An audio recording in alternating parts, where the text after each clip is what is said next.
so that जब मैं लिखूं तो साइड बाय साइड में आपको डायग्राम दिखा सकूं।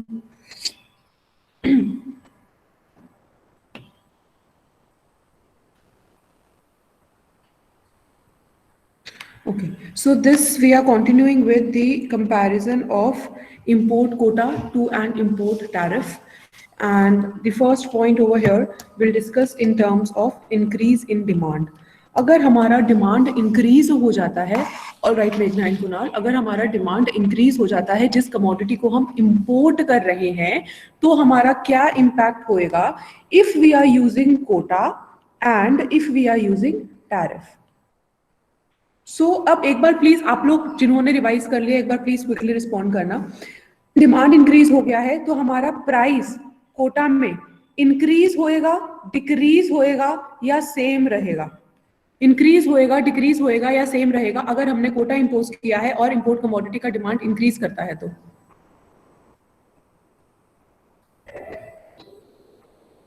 डायग्राम रिवाइज किया ना अभी कोटा के केस में? Increase, right? So the price level will increase when it is quota, and what will happen to the price level in case of tariff? Increase, decrease or same? तीन options में से आपको अगर एक choose करना है तो in the case of tariff, if there is an increase in demand, then the price will increase. Yes, same. The price will remain same. Next, अगर हम ये सब हम डिस्कस कर रहे हैं इंक्रीज इन डिमांड के ही इफेक्ट डिस्कस कर रहे हैं। नेक्स्ट हमारा जो इंपोर्टेड कमोडिटी है, जो इंपोर्टेड कमोडिटी है, अगर हमारा इंक्रीज इन डिमांड हो रहा है तो क्या वो कमोडिटी जो यूनिट्स हैं वो सेम रहेंगे, इंक्रीज करेंगे या डिक्रीज करेंगे in case of quota? In case of quota अगर हमारा डिमांड इंक्रीज करता है तो क्या हमारी इंपोर्टेड कमोडिटी के यूनिट्स इंक्रीज करेंगे?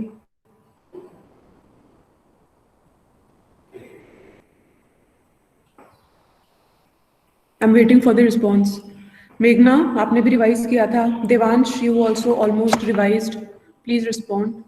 कोटा के केस में कोटा की तो डेफिनेशन ही कुछ आपको एक डेफिनेशन से ही क्लियर हो जाती है कि हम लोगों की इंपोर्टेड कमोडिटी इंक्रीज कर सकती है या नहीं कर सकती है, यूनिट्स उसके जितने हम इंपोर्ट कर रहे हैं।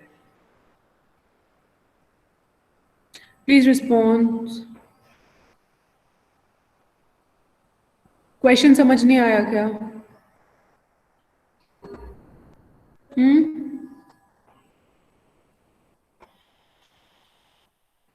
Can somebody tell me the definition of quota please?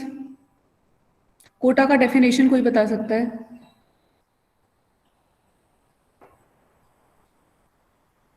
What is the definition of Kota?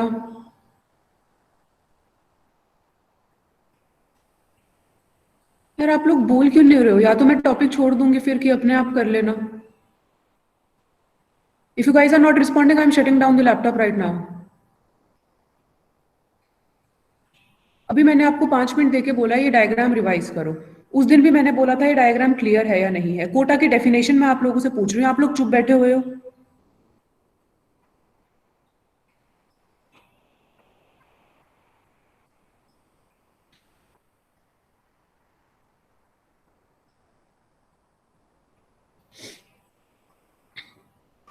Devansh, एक बार चेक करो बेटा कि इस केस में हमारा कोटा इंक्रीज हो रहा है।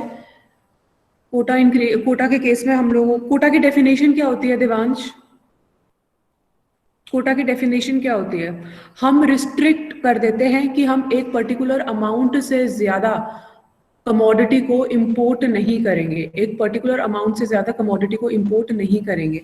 तो यहाँ पे जब हमने बोला है कि हमारा ये ब्लू लाइन से हमारा कोटा डिस्प्ले हो रहा है, तो क्या इस केस में हम लोगों का इंपोर्टेड कमोडिटी इंक्रीज हो रही है? हम तो वही 30 के 30 यूनिट्स इंपोर्ट कर रहे हैं। जो हमारा इंक्रीज इन डिमांड हो रहा है 5 यूनिट्स 50 to 55, वो सारा का सारा डोमेस्टिक प्रोडक्शन से ही हम लोग सेटिस्फाई कर रहे हैं, जो डोमेस्टिक प्रोडक्शन 20 to 25 इंक्रीज हो रही है। तो क्या कोटा के केस में हम लोगों की इंपोर्टेड कमोडिटी के यूनिट्स इंक्रीज कर जाएंगे अगर डिमांड इंक्रीज करती है तो?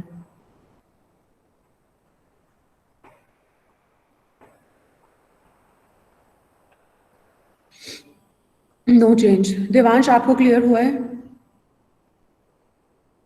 गाइस प्लीज रिस्पॉन्ड, मैं पूछूं तो उसका जवाब दो प्लीज।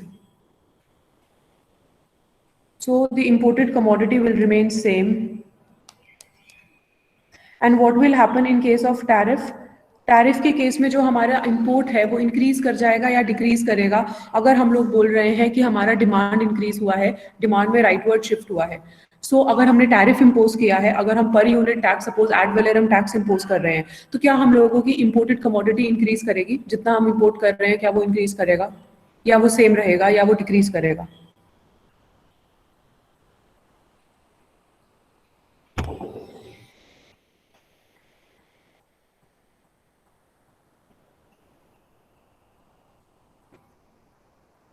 सेम रहेगा आशु, एक बार चेक करना, डायग्राम देखो, डायग्राम देख के बोलो। मुदित आप रिस्पॉन्ड नहीं कर रहे बेटा, क्लास तो आपने ही अटेंड की है।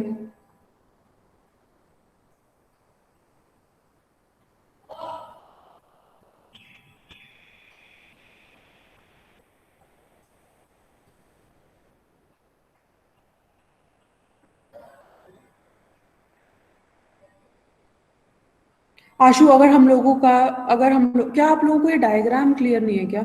अगर हम लोगों का इंपोर्ट टैरिफ इंपोज होता है, इसका मतलब हम जो भी गुड, जो भी अपना अमाउंट को, अगर मुदित पर आपने ये वाला डायग्राम किया था attend, so it does not matter कि आपने पहले वाली क्लासेस की हैं या नहीं की हैं।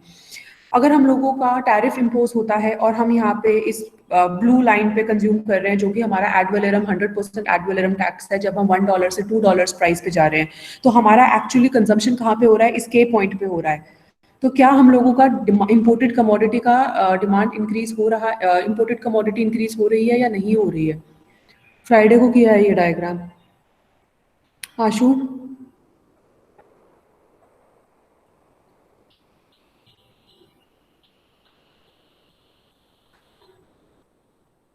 Guys, do you want me to revise this diagram? There is no point of revision. I can revise 100 times. If you people are not attentive, there is no point of revision. आप लोग खुद से efforts नहीं डालोगे तो उसका कोई फर्क नहीं पड़ता, मैं चाहे हर क्लास में रिपीट कर लूं। So do you want me to draw this again, or do you want me to explain in this diagram itself? What do you want? Do you want me to draw or just explain? Just explain. All right. So I hope आपको ये curves clear होंगे।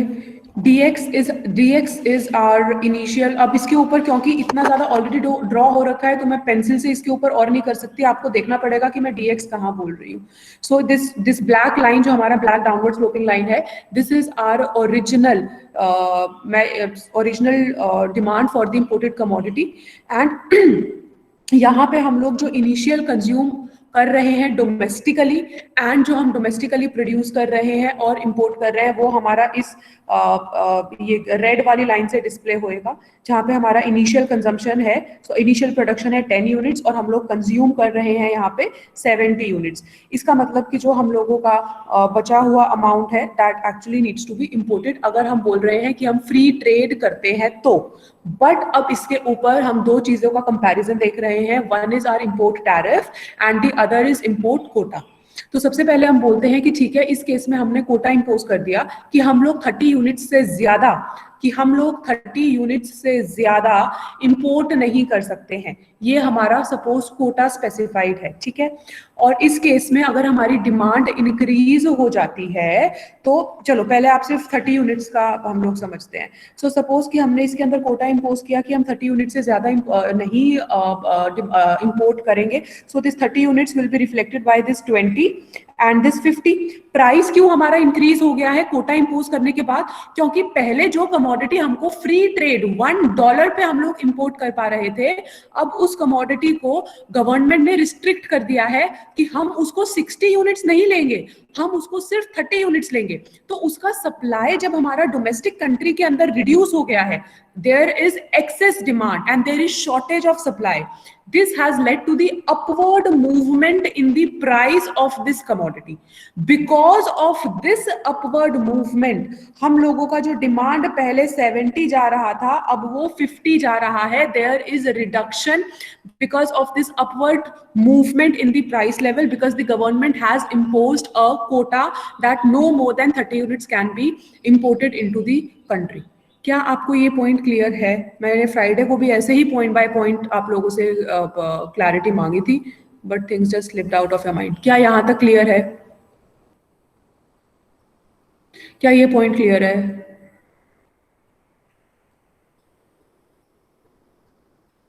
Domestic हमारा production increase हुआ है इसकी वजह से from 10 to 20, क्योंकि अब जो प्रोड्यूसर्स हमारा 10 टू 20, जो प्रोड्यूसर्स पहले $1 पे अपने कॉस्ट को नहीं कर पा रहे थे, वो $2 पे अपने कॉस्ट को कवर कर पाएंगे, as a result of which they will start entering the market and producing more. Remember, upward sloping supply कब हमको बोलता है कि जब भी हमारा प्राइस इंक्रीज करेगा तो हमारा क्वांटिटी सप्लाइड इंक्रीज करेगा. दैट इज द रीजन कि हमारा डोमेस्टिक प्रोडक्शन इंक्रीज हुआ है फ्रॉम 10 टू 20 यूनिट्स, और जो हमारा डोमेस्टिक कंजम्पशन है due to the increase in the price there is a reduction from 70 to 50 units. अभी भी सिर्फ आशु ने रिस्पॉन्ड किया है कि उसको क्लियर है, तो मुझे बताओ मैं कैसे पढ़ाऊं आप लोगों को. अगर क्लियर नहीं है तो बोलो क्लियर नहीं है और पूछो क्या क्लियर नहीं है, और क्लियर है तो कंफर्म करो कि क्लियर है.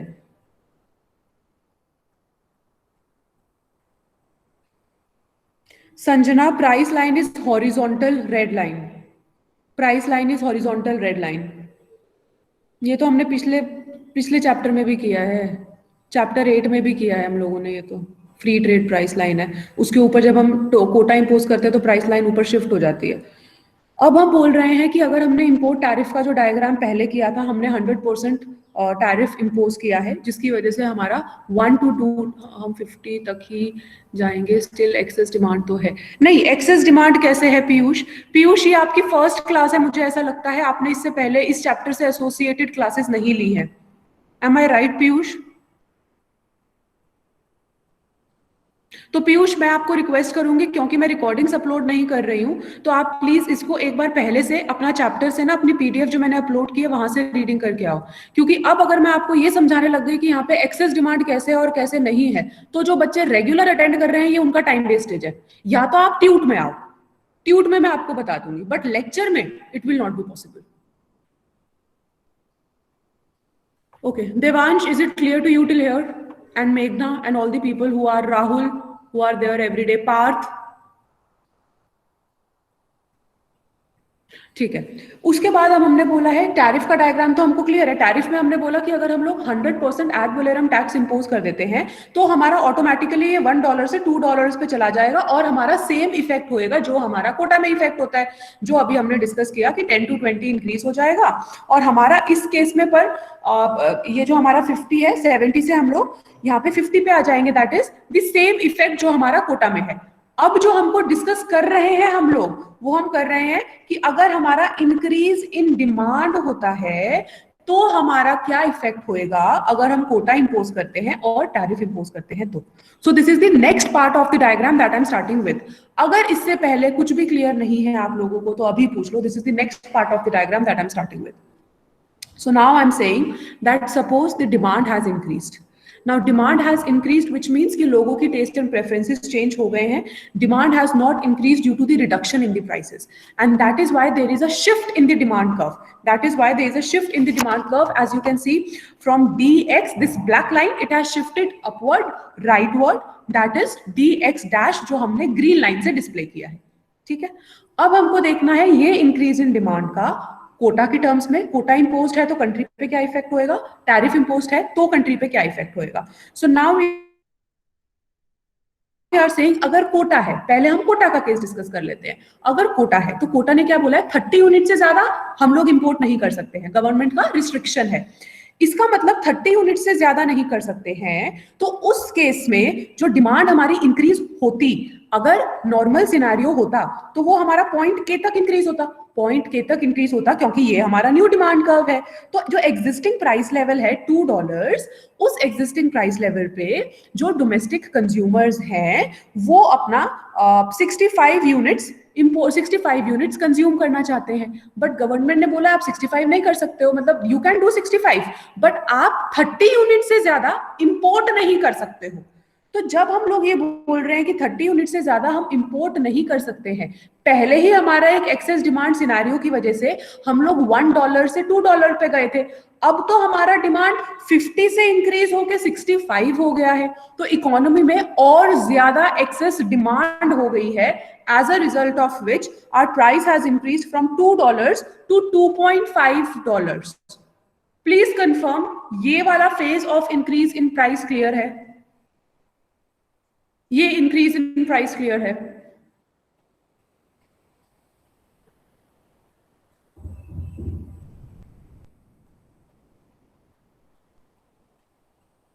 ठीक है.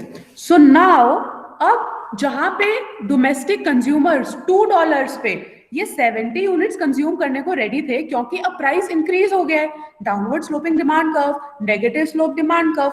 अब प्राइस अगर 2 से 2.5 हो गया, तो अब हम H की बजाय इस H डैश पे कंज्यूम करेंगे.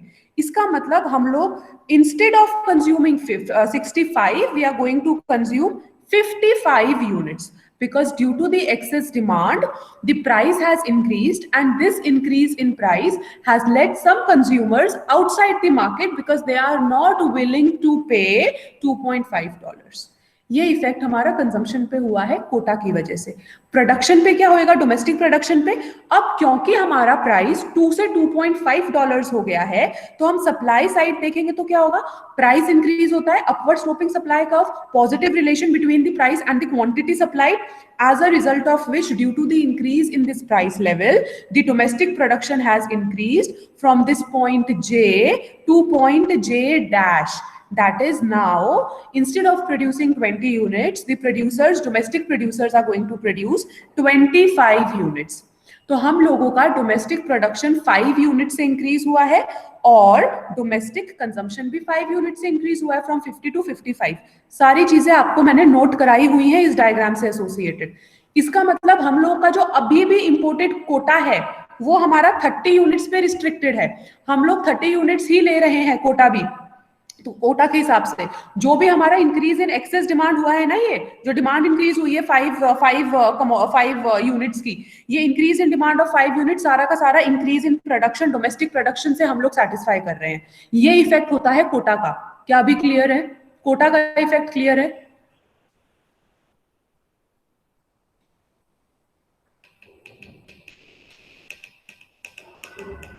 आई want others also to respond. नहीं है तो पूछ लो क्यों नहीं है. 2 दिन बाद मत बोलना समझ नहीं आया. This is the, I mean, we are devoting entire lecture to this now. Okay, it's clear to Ashu and Meghna. What about Parth, Ishita, Devansh, Rahul, if he's here? I don't know if he's here today or not.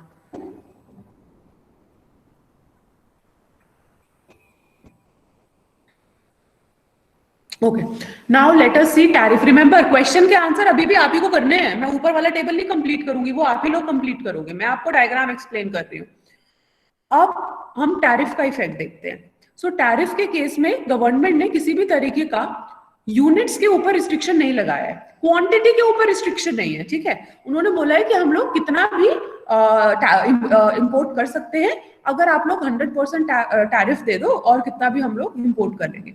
सो इस case में जब हमारा increase in demand होएगा, तो जो increase in demand है वो हमारा इस के पॉइंट तक हुआ था, और इस के पॉइंट के बेसिस पे हम लोग का जो डिमांड है, जो डोमेस्टिक कंज्यूमर्स करेंगे, कंज्यूम करेंगे, that is 65 units. Okay, so with this 65 units हम लोगों का डोमेस्टिक प्रोडक्शन कितना होएगा? प्राइस तो इंक्रीज होएगा नहीं अभी, वो तो $2 पे ही रहेगा, क्योंकि हमारा एक्सेस डिमांड तो क्रिएट ही नहीं हो रहा. जो भी हमारा एक्सेस डिमांड है वो हम बाहर से अपना इंपोर्ट करके उसको कर रहे हैं, तो फिर हमारा डोमेस्टिकली प्राइस इंक्रीज नहीं होगा.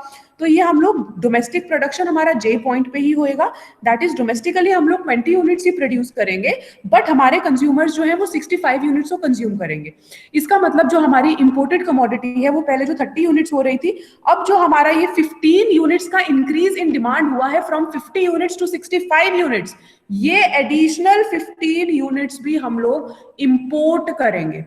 तो यहाँ पे हमारा जो टोटल इंपोर्ट हो जाएगा, that will be increased by exactly the same amount by which our domestic demand has increased. This is the effect of tariff in the case of increase in demand on domestic production and domestic consumption. Is it clear?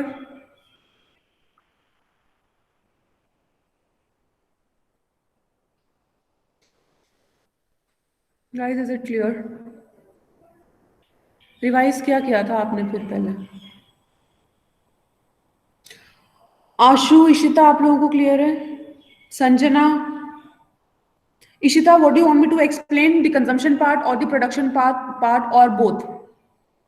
Ma'am, both. Okay मतलब tariff का आपको दोबारा समझना है ना. सो I am saying कि अगर हम लोग का एड वैलोरम टैरिफ है जिसकी वजह से हम लोग ऑलरेडी इस $1 प्राइस से $2 प्राइस पे जा चुके हैं. अब यहाँ पे हमारा इंक्रीज इन डिमांड हुआ है जिसकी वजह से हमारा डिमांड कर्व राइटवर्ड या अपवर्ड शिफ्ट हो गया है और डोमेस्टिक कंज्यूमर्स डिमांड कर रहे हैं के पॉइंट पे, that is 65 units domestic consumers demand कर रहे हैं. इस पे अब जो हमारे डोमेस्टिक प्रोड्यूसर्स हैं वो सिर्फ 20 यूनिट्स ही प्रोड्यूस करेंगे क्योंकि हमारा प्राइस तो इंक्रीज नहीं हुआ. हमें पता है कि हम लोग, गवर्नमेंट ने हमें फ्री हैंड दिया हुआ है कि आप एड वैलोरम ड्यूटी पे करके कितना भी अपना कमोडिटी को इंपोर्ट कर सकते हैं. तो यहाँ पे ये जो हमारा इंक्रीज इन डिमांड हुआ है ना from this H point two K point, ये हमारा एग्जिस्टिंग प्राइस लेवल पे हुआ है $2 पे. इसका मतलब जितने भी लोग हैं जो ये एक्स्ट्रा 15 यूनिट्स को डिमांड कर रहे हैं वो ये $2 देने के लिए रेडी हैं. उनका विलिंगनेस है कि वो इतना देना चाहते हैं.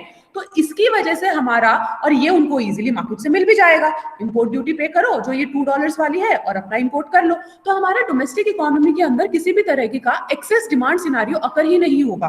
तो एक्सेस डिमांड सिनारियो अगर नहीं होगा तो कोटा के केस में क्या होता था, क्योंकि एक्सेस डिमांड हो रहा है इस वजह से हमारा प्राइस इंक्रीज कर गया था $2 से $2.5 पे. बट इंपोर्ट के टैरिफ के केस में हमारा किसी भी तरीके का एक्सेस डिमांड अकर ही नहीं हो रहा है तो हमारा प्राइस इंक्रीज नहीं होगा. इसका मतलब हमारा डोमेस्टिक कंजम्पशन जितना भी increase in consumption, increase in demand है ये 65 यूनिट्स, वो सारा का सारा डोमेस्टिक कंजम्पशन होएगा. पर प्राइस इंक्रीज नहीं हो रहा है तो डोमेस्टिक प्रोड्यूसर्स अपना प्रोडक्शन इंक्रीज नहीं करेंगे, वो इस 20 यूनिट्स पे ही करेंगे. तो हमारा ये जितना भी डिफरेंस होएगा 20 और 65 का, ये सारा का सारा इंपोर्ट करेगा नेशन. पहले 30 यूनिट्स इंपोर्ट कर रहे थे, अब ये 15 यूनिट से जो हमारा extra demand, increase in demand create हुआ है, ये सारा का सारा increase in demand will be increase in the imported commodity. अभी क्लियर है Ishita? Okay, if you want take 1 or 2 minutes, एक बार डायग्राम देख लो एंड फिर मैं आप लोगों से दोबारा जो मैं ऊपर पॉइंट वाइज लिख रही थी मैं आप ही लोगों से पूछूंगी. Just look at this diagram. अभी भी कुछ क्लियर नहीं है प्लीज आस्क मी.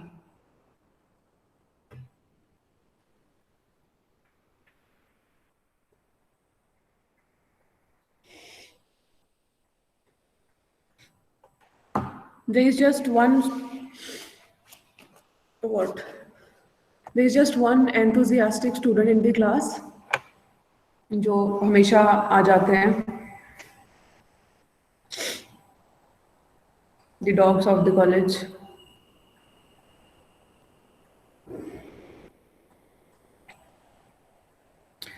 चलो, shall I start asking the questions and start writing down the points?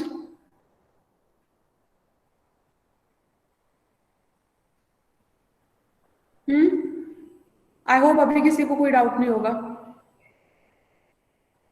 चलो ओके, अब हमने जहां छोड़ा था मैं वहीं से स्टार्ट कर रही हूँ. ठीक है, इंक्रीज इन डिमांड का क्या इंपैक्ट होता है? कोटा के केस में प्राइस इंक्रीज करता है और टैरिफ के केस में प्राइस सेम रहता है. अब क्विकली रिस्पॉन्ड करो प्लीज. ये स्टेटमेंट सबको क्लियर है? ये स्टेटमेंट सबको क्लियर है? लिख लेना, लिखने का टाइम दे दूंगी. I just want response from you guys. ठीक है, इंक्रीज इन डिमांड कोटा के केस में इंपोर्ट सेम रहता है. ठीक है, टैरिफ के केस में इंपोर्ट सेम रहेगा. Imported, by import I mean the total imported units same रहेगा. इंक्रीज करेगा या डिक्रीज करेगा in the case of tariff? Yes, it will increase. Next, production. Production in case of quota increase करेगा, decrease करेगा? Domestic production I am saying, domestic production increase करेगा, decrease करेगा या same रहेगा?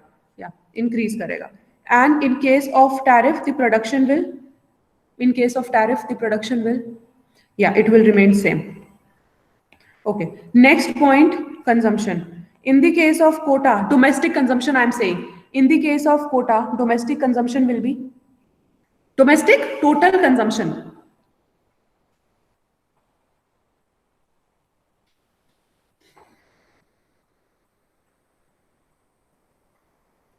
Domestic total consumption. आशु diagram देखो, सीधे diagram.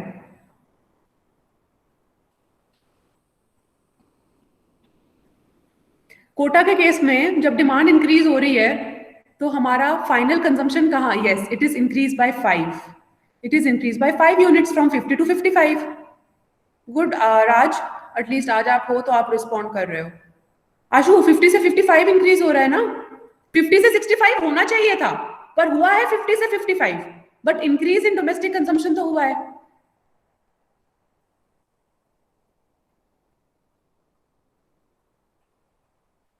Waiting for the response. हाँ, तो ये तो हम सारा impact he increase in demand का डिस्कस कर रहे हैं। देखो ये सारा जो भी एरो है ये इंक्रीज इन डिमांड का ही तो डिस्कस कर रहे हैं। कोटा के केस में क्या होता है और टैरिफ के केस में क्या होता है। So the consumption, domestic consumption will increase, and in case of tariff also, this domestic consumption will increase. But the difference is that this domestic consumption increase in tariff, this increase will be higher than quota. This increase will be higher than quota. I hope ये point सबको clear होगा। Tariff के case में, कोटा के case में हम लोगों का इंक्रीज इन डिमांड हो रहा है 50 to 55, only 5 units. But tariff के केस में हमारा इंक्रीज इन डिमांड हो रहा है 50 to 65, 15 units. So domestic consumption is increasing in both the cases, of course, when there is an increase in demand, but it is higher in the case of import tariff as compared to import quota. So this is the gist of the comparison of an import quota to an import tariff if there is an increase in demand. ये हमने comparison का सिर्फ एक part cover किया है, अभी हमें 3 part और कवर करने हैं, ठीक है। ये क्लियर है, डायग्राम वाली चीज अब खत्म हो चुकी है। डायग्राम एसोसिएटेड मैंने पॉइंट्स लिख दिए हैं। Can you guys just confirm once कि आपको डायग्राम एसोसिएटेड सारी चीजें क्लियर हैं। मैं फिर नेक्स्ट पेज पे, ये फर्स्ट पॉइंट लिखा है, नेक्स्ट पेज पे मैं सेकंड पॉइंट लिखूंगी। There are 3 more differences, those are theoretical differences that we need to discuss. Okay, Kashish, nice to see your message. I hope you mean if you are saying yes. चलो, so आपको लिखना है तो आप लिख लो. If you are done writing, let me know. नहीं तो 1-2 minute ले लो, लिख लो. Then I'll move on to the next page. If you are done तो बता दो.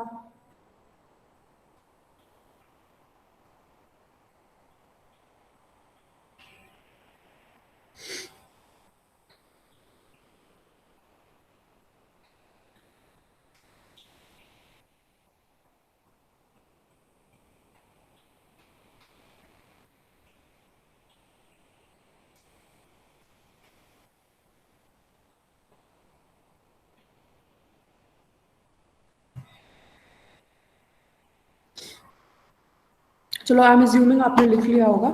सो प्लीज, ये कंपैरिजन के अंदर ही अभी हमने फर्स्ट पॉइंट डिस्कस किया है, अब कंपैरिजन के अंदर ही हम सेकंड पॉइंट डिस्कस कर रहे हैं. अच्छा, ये जो सेकंड पॉइंट है ना, ऑल्दो मैं पहले भी आपको शायद बता चुकी हूँ या एक जगह कहीं लिखवा भी चुकी हूँ कि हम लोगों का टैरिफ के केस में, एक बार प्लीज ध्यान से सुन लेना, टैरिफ के केस में गवर्नमेंट रेवेन्यू अर्न करती है, ठीक है. ये जो हमारा रेक्टेंगल बनता है ना यहाँ पे, ये गवर्नमेंट रेवेन्यू अर्न करती है, GJNM. बट कोटा के केस में गवर्नमेंट ये रेवेन्यू तभी अर्न करेगी जब इसके जो लाइसेंस होंगे, वो लाइसेंस को वो at the to the highest bidder को दे, टू दी हाईएस्ट बिडर को सेल करें, तभी यहाँ पे हमारा गवर्नमेंट रेवेन्यू अकर हो सकता है. किसी भी तरह की जब हम ये इंपोर्ट लाइसेंसेस को डिस्ट्रीब्यूट कर रहे हैं, लॉबिंग नहीं होनी चाहिए, करप्शन नहीं होना चाहिए. अदरवाइज हम लोग जितना गवर्नमेंट रेवेन्यू इंपोर्ट टैरिफ के केस में कर सकते हैं जनरेट, उतना हम लोग कोटा के केस में नहीं कर पाएंगे. क्या आप लोगों को ये डिफरेंस क्लियर हुआ है? Is this difference clear to all between import tariff and import quota? I will write down this difference, पर मुझे प्लीज कंफर्म कर देना कि ये क्लियर है आप लोगों को. So I am saying in the case of import Kota,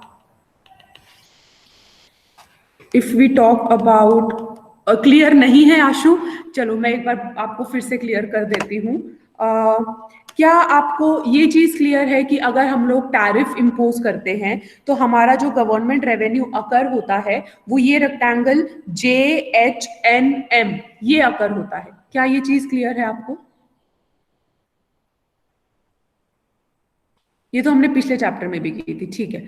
अब कोटा के केस में क्या है कि अगर सिर्फ गवर्नमेंट ये बोल रही है कि जी आप ना ये 30 यूनिट्स ही इंपोर्ट करो, ठीक है, और हम आपको कोई लाइसेंस वगैरह नहीं दे रहे हैं, कोई हमारा मैकेनिज्म नहीं है जो जिसको पहले मिल जाए अपना हाय तौबा मचा के या लाइन लगा के जो भी पहले पहुंच जाए या जैसे भी आपको करना है आप कर लो, हम लोग डिस्ट्रीब्यूट नहीं करेंगे लाइसेंस। तो वो सोचो कितना ज्यादा हमारे इकोनॉमी के लिए एक हैफिजेड सिचुएशन हो जाएगा। प्रैक्टिकली तो ऐसा नहीं हो सकता, क्योंकि भाई इंपोर्ट तो हर कोई करना चाहेगा ना।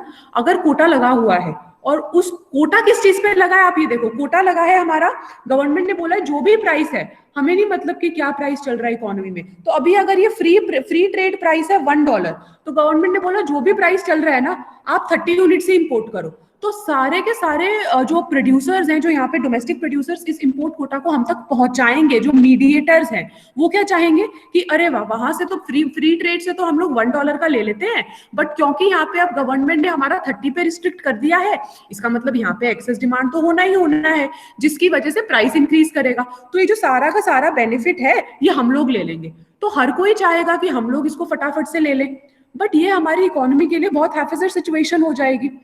तो इस केस में अगर मान लो ऐसा हो जाता है, तो गवर्नमेंट तो किसी भी तरह का रेवेन्यू जनरेट नहीं कर पाएगा। गवर्नमेंट को तो कोई रेवेन्यू मिलेगा ही नहीं ना, अगर गवर्नमेंट बोल रहा है कि आप लोग आपस में ही देख लो कि आप लोग कैसे कर रहे हो। ये पॉइंट क्लियर है आशु? ठीक है। सेकेंड पॉइंट, गवर्नमेंट का, देखो अभी तक हमने क्या बोला, अगर हम चेंज इन डिमांड का बात छोड़ देते हैं, नॉर्मल सिनेरियो में हमने क्या बोला है कि चाहे हम एड वलेरम टैक्स इंपोज करें 100% का, तो भी हम लोगों का इफेक्ट सेम होता है, या हम लोग कोटा इंपोज करें 30 यूनिट्स का, तो भी हम लोगों का इफेक्ट सेम होता है। यही बोला ना? ये क्लियर है? यहां तक क्लियर है? ठीक है। अब जो हमारा डिफरेंस आ रहा था वो कहां पे आ रहा था? गवर्नमेंट रेवेन्यू का, क्योंकि हमारा टैरिफ के केस में तो रेवेन्यू जनरेट होना पक्का पक्का है, बट कोटा के केस में रेवेन्यू जब ही जनरेट हो सकता है जब गवर्नमेंट उन प्रोड्यूसर्स को ये इंपोर्ट लाइसेंस सप्लाई करे, ये इंपोर्ट लाइसेंस डिस्ट्रीब्यूट करे, जो इसको मैक्सिमम प्राइस पे लेना चाहते हैं। और वो मैक्सिमम प्राइस कितना हो जाएगा? $1। दैट $1 जो हमारा ये इंक्रीज हुआ है, $1 to $2, जो हमारा एड वोलेरम के टैक्स में गवर्नमेंट रेवेन्यू जनरेट करती 1 यूनिट पे $1, हाईएस्ट बिडर जो मार्केट में होएगा, बाय अजम्पशन हम ये ले रहे हैं कि वो हमारा इंपोर्ट टैरिफ के इक्वल है अगर, तो यही एक सिनेरियो है जहां पे हमारा इंपोर्ट टैरिफ में जितना हम गवर्नमेंट रेवेन्यू अर्न कर सकते हैं, उतना ही हम इंपोर्ट कोटा में भी कर सकते हैं। अदरवाइज इंपोर्ट कोटा के केस में अगर गवर्नमेंट इंपोर्ट लाइसेंसेस को हाईएस्ट बिडर को डिस्ट्रीब्यूट नहीं करेगी, तो फिर हमारा डेड वेट लॉस इकोनॉमी का बहुत ज्यादा हो जाएगा, क्योंकि पहले ही हमारे ये 2 रेक्टेंगल डेड वेट लॉस में जा रहे हैं। डिस्कस किए हैं ना हमने डेड वेट लॉस के 2 रेक्टेंगल ही, सॉरी 2 ट्रायंगल, तो हमारा ये भी फिर डेड वेट लॉस में चला जाएगा। तो ये डेड वेट लॉस ना हो, हमारा सोशल वेलफेयर ज्यादा डिक्लाइन ना करे, इस वजह से गवर्नमेंट को ये जरूरी है कि वो इंपोर्ट लाइसेंसेस को हाईएस्ट बिडर को दे, प्रॉपर मार्केट मैकेनिज्म रूल्स को फॉलो करते हुए, किसी भी तरीके की लॉबिंग या करप्शन इन्वॉल्व ना हो। ओके, आशु को तो क्लियर हो गया। What about others? What about others? बाकी लोगों को क्लियर है? I just right down this point, 3-4 बस की वर्ड्स लिख रही हूँ, अगर अब भी किसी को क्लियर नहीं है तो बता दो। So I am talking about, in the case of import quota, I am talking about distribution of import licences. The basis of licensing should be decided, and it may be based on arbitrary official judgments। ठीक है, arbitrary हम कैसे भी define कर दे और decide कर ले कि किसको मिलना चाहिए ये import licence. So official judgements rather than on efficiency considerations, rather than on efficiency considerations. But if this happens, क्या अगर ये हम आर्बिट्ररीली ऑफिशियल जजमेंट्स के बेसिस पे कर रहे हैं, then this may promote lobbying and corruption.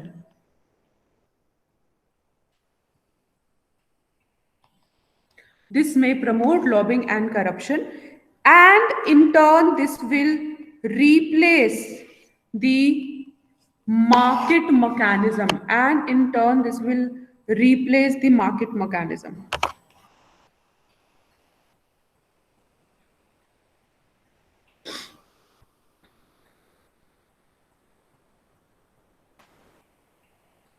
ठीक है, just note down this point, then we will discuss the third point.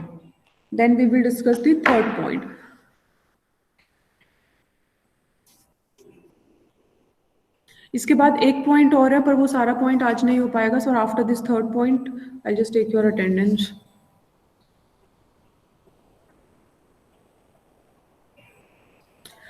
हम लोगों ने कुछ इलास्टिसिटी एसोसिएटेड डिस्कस किया था टैरिफ के केस में, अगर आप लोगों को याद होगा जिन्होंने वो क्लास अटेंड की है तो.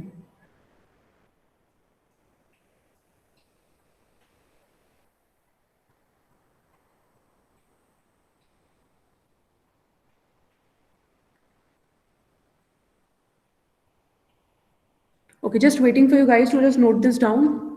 अच्छा, किसी को याद है हमने इलास्टिसिटी एसोसिएटेड टैरिफ के केस में क्या डिस्कस किया था? किसी ने डाउट भी पूछा था, और फिर मैंने डिस्ट्रीब्यूशन ऑफ टैरिफ का भी एक्सप्लेन किया था, और डेड वेट लॉस जब हम डिस्कस कर रहे थे, जब ये चीज आई थी कि हमारा इलास्टिसिटी के ऊपर डिपेंड करती है चीजें. याद है? याद है कुछ डिस्कस किया था elasticity associated? No? Ishita, do you remember?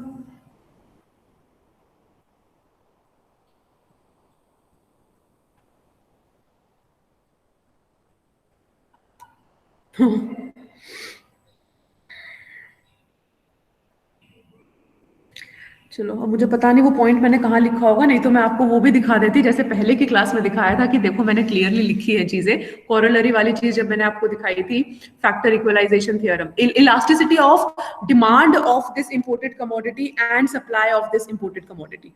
जब हमने इंपोर्ट टैरिफ का केस डिस्कस किया था और यहाँ पे हमने डेड वेट लॉस डिस्कस किया था, तब उसमें हमने कहा था कि जो हमारा ज्यादा इन इलास्टिक कर्व होएगा, जो हमारा ज्यादा इन इलास्टिक कर्व होएगा, उसका सरप्लस रिड्यूस होएगा. तो जब हमने ये बोला था कि डेड वेट लॉस तो इन एनी केस अकर होएगा ही होएगा, याद आ गया कि डेड वेट लॉस तो इन एनी केस अकर होएगा ही होएगा, बट कितना अकर होएगा वो डिपेंड करता है कि हम लोगों का कंज्यूमर सरप्लस कितना रिड्यूस हो रहा है, और वो रिडक्शन डिपेंड करती है कि हमारा डिमांड कर्व की इलास्टिसिटी क्या है. इशिता, याद आया? चलो, इन एनी केस जिन लोगों को याद नहीं आया और जो लोग रेगुलर हैं उनके लिए मैं दोबारा से बता देती हूँ. देखो, हमारा अभी क्या चल रहा है ना, ये जो आप लोगों ने यहाँ पे अलग से इनफैक्ट मैं ड्रॉ करके छोटे डायग्राम बता देती हूँ आपको कि कैसे हमारा इलास्टिसिटी इफेक्ट करती है. ठीक है, एक केस तो हमने ये डिस्कस किया है कि अभी हमारा ये डाउनवर्ड स्लोपिंग डिमांड कर्व है. ऑलराइट, एक मैं आपको एक्सट्रीम केस बता रही हूँ कि हमारा ये completely in elastic demand curve है. ओके, अब इस केस में हमारा जो फ्री ट्रेड प्राइस लेवल है, so say this is our free trade price level, दोनों में सेम ले रही हूं मैं, this is $1 and this is $1. तो इस केस में सपोज यहाँ पे हमारा ये 20 यूनिट्स है एंड से दिस इज ऑल्सो 20 यूनिट्स. अब हमने बोला हमारा एड वैलोरम टैरिफ इंपोज हो गया है, 100% ad valorem tariff is imposed, as the result of which there is an increase in the price level. So this price level is now $2. This price level is now $2. अब आप देखो क्या हुआ है, जो हमारा परफेक्टली इन इलास्टिक कर्व है उसकी क्वांटिटी में तो कोई भी फर्क नहीं आया, उसकी क्वांटिटी में तो कोई भी फर्क ही नहीं आया, और जो हम लोगों का डाउनवर्ड स्लोपिंग डिमांड कर्व है उसकी क्वांटिटी रिड्यूस हो गई फ्रॉम 20 to 15. इसका मतलब कि जब हम लोगों का टैरिफ इंपोज होएगा उस केस के अंदर हमारा कंजम्पशन कितना रिड्यूस हो रहा है, ये एक बहुत ही अनसर्टेन सिचुएशन है जो कि इलास्टिसिटीज के ऊपर डिपेंड करती है इन the case of tariff. But in the case of, अच्छा पहले बताओ ये क्लियर हुआ, ये uncertain effect of tariff because we don't know what is the elasticity or the effect of tariff depends upon the elasticity of the demand curve. ये clear हुआ? इशिता, मेघना, all right, Sanjana, are you there? ठीक है, but Kota के case में क्या होगा, कोटा में तो हमने लिमिट किया हुआ है कि भाई हम 30 यूनिट से ज्यादा इंपोर्ट नहीं करेंगे, तो कोटा में तो लिमिट है, कोटा में हमारा कुछ भी इलास्टिसिटी चलता रहे डिमांड का, क्या फर्क पड़ता है, उसमें तो हमारी लिमिट है। आप कितना ही डिमांड इंक्रीज कर लो, यहाँ पे भी तो यही हुआ ना इस डायग्राम में। भाई मैं इस डिमांड को, इस डी जो मैंने किया है, इस डी के अलावा मैं अगर चाहूं तो हमारा अगर डिमांड का इतना भी इंक्रीज हो जाए तो भी क्या होगा, हमें करना तो 30 यूनिट से इंपोर्ट पड़ेगा ना। तो इलास्टिसिटी कितना चेंज हो रहा है, डिमांड कितनी चेंज हो रही है, उसको कोटा से कोई फर्क, मतलब कोटा का उसके ऊपर कोई फर्क नहीं आएगा। तो हम लोगों का इलास्टिसिटी का इफेक्ट जो अनसर्टेनिटी क्रिएट करता है टैरिफ के केस में, कोटा के केस में वो अनसर्टेनिटी रिमूव हो जाती है। कोटा के केस में हमें चीजें क्लियर रहती है कि हमें 30 यूनिट से इंपोर्ट करना है तो उतना ही इंपोर्ट करना है, और उसके अलावा फिर गवर्नमेंट अपनी पॉलिसी फ्रेमेशन जो करती है, आगे जो हमें पॉलिसी फ्रेम करनी है वो क्लैरिटी के साथ कर सकती है, बिकॉज वी आर क्लियर कि हम लोगों का इफेक्ट क्या होगा। डिफरेंस समझ आया? और ये डिफरेंस कितना इंपॉर्टेंस रखता है पॉलिसी फ्रेम करते हुए, ये समझ आया?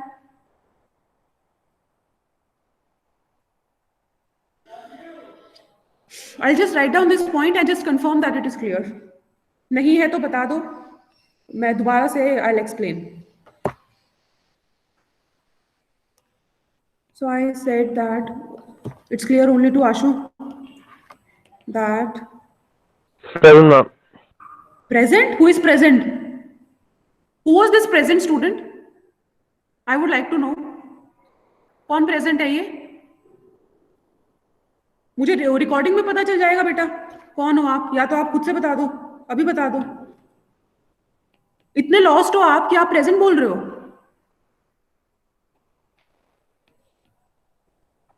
मैं अटेंडेंस नहीं दूंगी। whoever said this present, you are not even in the class. Okay, so import quota limits are specified with certainty